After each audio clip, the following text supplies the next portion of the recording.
আসসালামু আলাইকুম। আজ 14 ডিসেম্বর শহীদ বুদ্ধিজীবী দিবস। আমার ব্যক্তিগত পক্ষ থেকে সকল শহীদ বুদ্ধিজীবীদের প্রতি নত মস্তিষ্কে বিনম্র শ্রদ্ধা। 1971 সাল 10 থেকে 14 ডিসেম্বর পাকিস্তানিদের বিজয়ী করার জন্য তৈরি করা হয় এক ভয়াবহ নীল নকশা। পাকিস্তানি সেনাবাহিনীদের মানুষ নামে কিছু অমানুষ, নরপিচাস, রাজাকার, আল বদর, আল শামস বাহিনী মিলে বাংলাদেশের সকল বুদ্ধিজীবীদের হত্যার পরিকল্পনা করে। 10 ডিসেম্বর থেকে শুরু হয় 14 ডিসেম্বর পর্যন্ত। একবার ভেবে দেখুন, রাত 12টা, আপনার দরজায় টকটক শব্দ। আপনি প্রশ্ন করছেন কে? অপর প্রান্ত থেকে আমরা। দরজা খুললেন, আপনার ঘরের প্রধানকে নিয়ে গেল। সেই যে নিয়ে গেল আর ফিরে আসলো না। এভাবে আমাদের বুদ্ধিজীবীদের হত্যা করা হয়েছে পরিকল্পিতভাবে।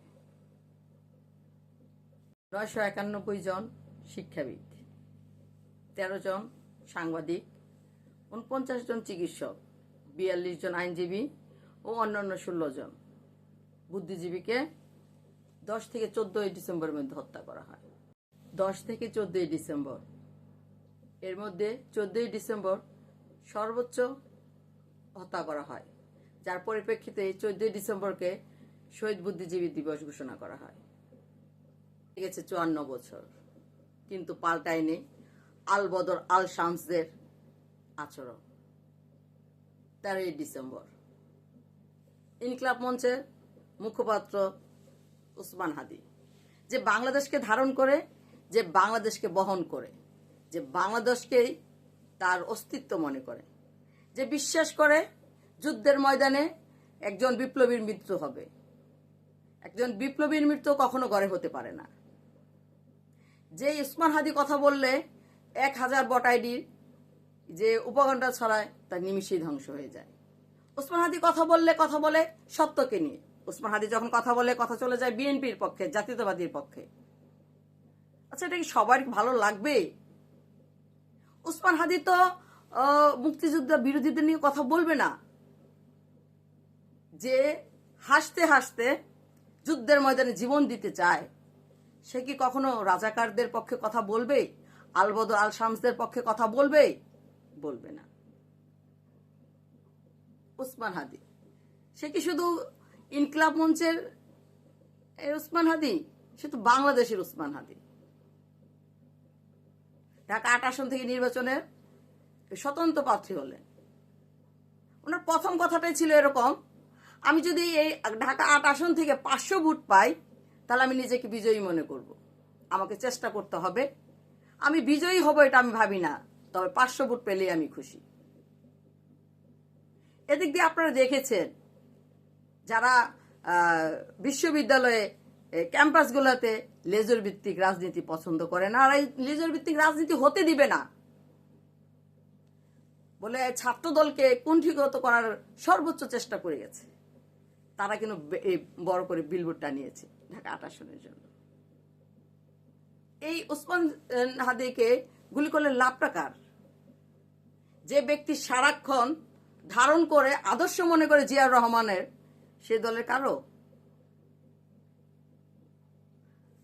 গতকাল থেকে দেখছি কি মায়া কান্না, কি মায়া কান্না।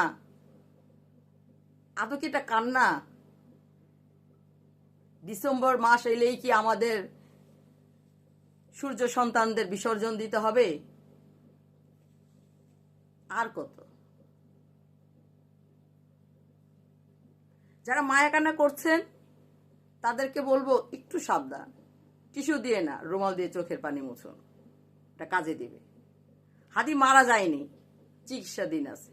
ইনশাল্লাহ মানুষের দোয়ায় সে ফিরে আসবে। আর আপনাদের যে কান্নাকাটি, এটাও তো সেই দিবে। এই বিজয়ের মাসে সত্যি আমি লজ্জিত। আমি নত মস্তিষ্কে বলছি, একজন গেরিলা মুক্তিযোদ্ধাকে সম্মান দেখাতে পারেনি। যে 1971 সালে তার পরিবার রেখে এই দেশের জন্য যুদ্ধে চলে গিয়েছিলেন,